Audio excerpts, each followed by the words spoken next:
Hello guys, welcome back to my channel. আজকের এই ভিডিওতে দেখাবো কিভাবে সঠিক নিয়মে একটি ইউটিউব চ্যানেল খুলবেন অথবা একটি চ্যানেল ক্রিয়েট করবেন আপনার হাতে থাকা মোবাইল দিয়ে। তো সেই প্রসেসটি মূলত আজকের এই ভিডিওতে দেখাবো। তো ভিডিওটি অবশ্যই শেষ অবধি দেখবেন, তাহলে আপনি নিজে একটি ইউটিউব চ্যানেল খুলতে পারবেন। তো কিভাবে খুলবেন চলুন দেখিয়ে দিচ্ছি। তার জন্য ফার্স্ট অফ অল কী করবেন, চলে যাবেন আপনাদের ফোনের ইউটিউব অ্যাপ্লিকেশনে। তো ইউটিউবে আসার পর ডান পাশে দেখতে পাচ্ছেন নিচের দিকে আপনার জিমেলের লোগো থাকবে। তো এখান থেকে জাস্ট এই জিমেলের লোগোতে ক্লিক করবেন। তো এখানে ক্লিক করে দেওয়ার পর আপনাদের সামনে এই ধরনের একটি পেজ ওপেন হয়ে যাবে। তো এখান থেকে দেখতে পাচ্ছেন উপরে আপনাদের জিমেলের নামটা শো করবে।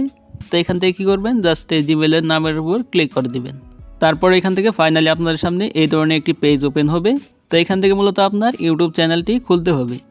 তো ইউটিউব চ্যানেল খোলার জন্য ফার্স্ট অফ অল এখানে দেখতে পাচ্ছেন নেম। তো এখানে আপনার ইউটিউব চ্যানেলের নাম দিতে হবে। তারপর এখানে দেখতে পাচ্ছেন নিচে হ্যান্ডেল। তো এখানে আপনার ইউটিউব চ্যানেলের জন্য একটি হ্যান্ডেল দিতে হবে। তো ফার্স্ট অফ অল কী করবো, এখানে আমার নামটা দিয়ে দিব।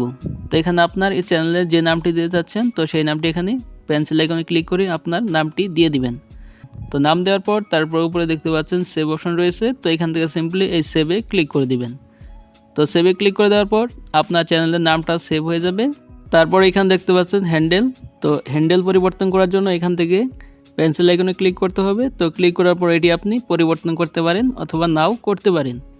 তো আমি জাস্ট এখান থেকে আবার জাস্ট চ্যানেলের নামের পাশে দু একটা সংখ্যা যোগ করে দিব, তাহলেই হ্যান্ডেল হয়ে যাবে। তো আপনি চাইলে এই হ্যান্ডেলটিও রাখতে পারেন। তারপর এখান থেকে জাস্ট উপরে সেভে অপশন রয়েছে। তো সেভে ক্লিক করবেন। তো সেভে ক্লিক করার পর এখান থেকে আপনার এখন ফাইনালি আপনার চ্যানেলের জন্য একটি প্রোফাইল পিকচার দিতে হবে। তো প্রোফাইল পিকচার দেওয়ার জন্য এখান থেকে দেখতে পাচ্ছেন ক্যামেরা আইকন রয়েছে। তো এই ক্যামেরা আইকনে ক্লিক করলে সরাসরি আপনার গ্যালারিতে নিয়ে যাবে এবং গ্যালারি থেকে আপনি যে প্রোফাইল পিকচারটি দিতে চাচ্ছেন, তো সেটি এখান থেকে সিলেক্ট করে তারপর এখান থেকে সেভে ক্লিক করবেন। তাহলে এখানে আপনার ইউটিউব চ্যানেলের প্রোফাইল পিকচার সেট হয়ে যাবে। তো প্রোফাইল পিকচার দেওয়ার পর তারপর এখান থেকে দেখতে পাচ্ছেন ফাইনালি আপনাকে ক্রিয়েট চ্যানেল, তো এই অপশনে ক্লিক করতে হবে। তো এখানে ক্লিক করে দেওয়ার পর পেজটি লোডিং হবে। পেজটি লোডিং হওয়ার পর দেখতে পাবেন অটোমেটিক আপনার ইউটিউবের হোম পেজে নিয়ে আসবে।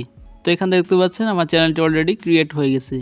তো এখন যদি এখানে আবার জিমেলের লোগোতে ক্লিক করি, তো ক্লিক করার পর এইখান থেকে দেখতে পাচ্ছেন আপনাদের সামনে এই ধরনের একটি পেজ আসবে। তারপর দেখতে পাবেন উপরে আপনার চ্যানেলের নামটা শো করবে। তো চ্যানেলের নামের নিচে দেখতে পাচ্ছেন এখানে ভিউ চ্যানেল বলে একটি অপশন আছে। তো এখান থেকে ভিউ চ্যানেল এই অপশনে ক্লিক করবেন। তো ক্লিক করার পর এখান থেকে দেখতে পাচ্ছেন ফাইনালি আপনার চ্যানেলটা অলরেডি ক্রিয়েট হয়ে গেছে। তো এখান থেকে সিম্পলি আপনি এখান থেকে আপনার চ্যানেলের লোগো, তারপর এখান থেকে আপনার চ্যানেলের প্রোফাইল পিকচার দেখতে পাবেন। তারপর এখানে দেখতে পাচ্ছেন ক্রিয়েট। তো এখানে আপনি ক্লিক করে আপনার গ্যালারি থেকে যে ভিডিওটি আপনি ইউটিউবে আপলোড করবেন, তো সেটি এখান থেকে আপলোড করতে পারবেন। তারপর এখান থেকে দেখতে পাচ্ছেন আপনার এখানে পেন্সিল আইকন আছে। তো এই পেন্সিল আইকনে ক্লিক করবেন। তো ক্লিক করার পর এখান থেকে দেখতে পাচ্ছেন ডিসক্রিপশন বলে একটি অপশন যুক্ত হয়েছে। তো এখানে আপনার চ্যানেলের জন্য একটি ডিসক্রিপশন লিখতে পারেন। তো আমি জাস্ট এখান থেকে একটি ডিসক্রিপশন লিখে দিলাম। তো লেখার পর তারপর দেখতে পাচ্ছেন সেভ অপশন আছে। তো এখান থেকে সেভে ক্লিক করলে ডিসক্রিপশনটি সেভ হয়ে যাবে। তারপর এখান থেকে দেখতে পাচ্ছেন নিচের দিকে আরেকটি অপশন আছে প্রাইভেসি। তো এই প্রাইভেসি আপনাদের অপশনটা যদি অফ থাকে, তো এখান থেকে আপনি জাস্ট অন করে দিবেন। তো এটা দেখতে পাচ্ছেন আমার অলরেডি অন করা রয়েছে। তো এই ছিল মূলত প্রসেস কিভাবে একটি ইউটিউব চ্যানেল ক্রিয়েট করতে হয়। তো এইভাবে আপনি ইউটিউব চ্যানেল যদি খোলেন, তাহলে আপনার ভিডিও 100% ভাইরাল হবে এবং আপনি এখানে প্রতিনিয়ত ভিডিও আপলোড করবেন, তাহলেই আপনার চ্যানেলটা গ্রো হতে থাকবে। তো এই ছিল আজকের ভিডিওটা। ভিডিও ভালো লাগলে অবশ্যই একটি লাইক দিবেন, আর চ্যানেল নতুন হলে অবশ্যই চ্যানেলটি সাবস্ক্রাইব করে রাখবেন এই ধরনের ইনফরমেটিভ ভিডিও পাওয়ার জন্য। তো ভালো থাকবেন, সুস্থ থাকবেন, দেখা হবে পরবর্তী কোনো ভিডিওতে।